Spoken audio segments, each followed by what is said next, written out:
Cleaning of the surface is required before applying the antimicrobial film.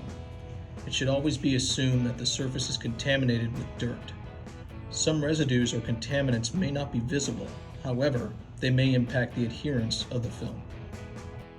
Fully clean with soap and water or film-on solution and completely dry.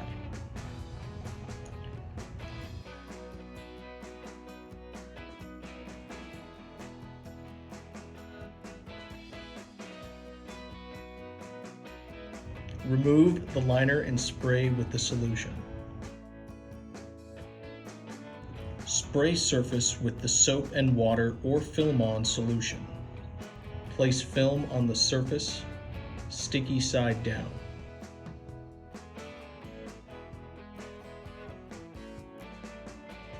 If applying to a round surface, such as a handrail with a microfiber cloth, simply start in the middle and apply pressure down.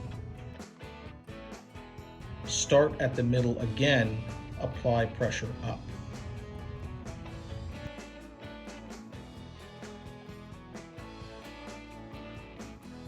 And wipe clean with a microfiber cloth.